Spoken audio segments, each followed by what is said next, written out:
Assalamualaikum warahmatullahi wabarakatuh. Kembali lagi di channel Ngaji Akhir Zaman. Di video kali ini kami akan membagikan ceramah Gus Baha yang membahas tentang apakah kita harus mendahulukan sholat atau menyelesaikan pekerjaan kita terlebih dahulu. Untuk lebih jelasnya, mari kita simak videonya sama-sama. Sekian dari saya. Wassalamualaikum warahmatullahi wabarakatuh. Waktu sholat itu kan banyak ya, diantaranya maghrib dan isya, duhur dan asar, terus subuh sendiri. Ya, ben sampean belajar fikih, orang belajar tasawuf ya. Nah, kalau subuh itu tidak ada toleransinya kalau waktunya sudah tinggal 10 menit karena tidak ada jamak. Ya, tidak ada apa? Jamak. Sehingga misalnya kalau kamu ngojek waktu tinggal 10 menit ya harus sholat. Tapi kalau sekedar dengar azan ya, ini penanyanya kayaknya itu teman kamu, jadi fikihnya kayak kamu, gak jelas. Azan itu kan bukan akhir waktu sholat. Azan itu bukan akhir waktu sholat, tapi awal sholat. Itu udah harus supir Grab, udah harus supir Gojek. Meskipun kamu makan ada azan ya teruskan saja, kan udah akhir waktu sholat. Anda menerima tamu, gendong anak, atau sedang nyupir, atau sedang bercengkrama sama teman. Kalau ada azan ya nggak apa-apa, misalnya diteruskan. Kan bukan akhir waktu sholat. Yang benar-benar harus ditinggalkan itu kalau waktu sholat misalnya tinggal 7 menit atau tinggal 8 menit, waktu yang mau tidak mau kamu harus tasarrufkan, kamu peruntukkan injury time ya, injury time. Nah, gitu aja kok nggak tahu ya. Nah, lalu misalnya kalau pertanyaan tadi mestinya kelasnya itu kelas afdoliyah, utamanya gimana? Kalau wajibnya belum ada karena kan waktunya masih panjang. Jadi pertanyaannya bukan wajibnya tapi sebaiknya, karena ini semuanya belum mendesak kan. Andai kan kamu teruskan nganter barang kan tidak ada jaminan waktunya habis. Padahal kalau kamu memaksa sholat mungkin citra kamu sebagai supir Grab tidak baik karena dianggap mengabaikan konsumen. Nah, terus kedua menyangkut jarak. Oke, seperti itu. Nah sekarang kalau pertanyaannya dibalik, makanya yang dibalik ini agak ribet. Waktu sholat tinggal 8 menit.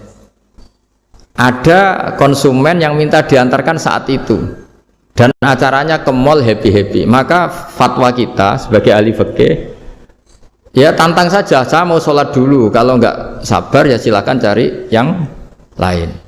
Kalau acaranya ke mall. Tapi kalau acaranya kelahiran atau transfusi darah atau mau nganterin darah ke pasien yang sudah koma, maka kita langsung, karena ibadah sosial itu didahulukan mengalahkan ibadah yang haknya Allah, karena Allah itu zat yang tidak butuh ibadah kalian. Tapi kalau pasien ini kalau nggak nang kesampaian darahnya mati misalnya, jadi kamarnya Allah lebih apian lah gitu. Makanya masyhur kalau dalam fikih hak Allah sama hak adami ini dimenangkan hak adami, tapi bukan karena Allah kita kalahkan. Allah tidak butuh itu semua gitu. Jadi dikalahkan tapi bukan karena kalah, justru karena tidak butuh. Ya ibarat gini lah, Allah itu saking baiknya Allah kan pasti di atas orang tua kita. Itu pasti ulang lagi, baiknya Allah pasti di atas orang tua kita. Orang tua kita saja baik, apalagi Allah. Misalnya orang tua kamu butuh uang 5.000, adik kamu butuh uang 5.000, adik kamu yang kecil atau ya, kira-kira orang tua kamu itu nyuruh dikasihkan beliau apa adik kamu, kira-kira saja ke adik kamu. Nah Allah itu saking baiknya, hal yang terkait Allah misalnya tadi sholat tepat waktu sama ibadah sosial itu disuruh ibadah sosial. Karena ini kalau nggak kesampaian transfusi darahnya atau apalah, atau kamu dokter yang harus mengurus operasi waktunya tinggal 5 menit, kamu harus ngoperasi pasien dulu karena Allah bisa menerima sholat kamu. Nah tak terangkan lagi ini fikih terus.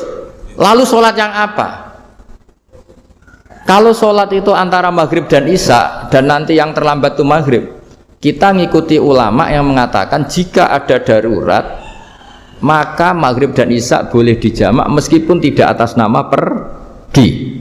Kan jarak kamu kan tidak jarak masafatu qasrin. Artinya apa? Misalnya saya dokter harus operasi, waktu saya tinggal 8 menit mau maghrib, ternyata harus ada operasi. Kalau saya nggak nangani mati, saya harus operasi Dan nanti waktu saya maghrib habis itu tidak harus dikatakan qadha atau yang mengeluarkan maghrib dari waktunya. Bisa saja menurut ulama dianggap boleh dijamak takhir dengan isya karena kondisinya masih waktu jam'in. Begitu juga duhur dengan asar. Tapi kalau waktunya itu asar tinggal 8 menit kemudian harus ada operasi, ya kita operasi. Waktu asar kita mundur sampai maghrib, namanya qadha yang dimaafkan Allah. Ya namanya tetap qadha karena asar gak bisa dijamak dengan maghrib. Jadi ini fikih ya. Jadi jawabnya harus jelimet. Jadi saya ulang lagi ya. Tadi kan pertanyaannya dengar adzan. Kalau adzan kan waktunya masih panjang. Apalagi misalnya maghrib kan waktunya kan taruh saja ada waktu seperempat jam. Ternyata andekan kamu antar hanya butuh waktu 7 menit, kan nggak ngefek sama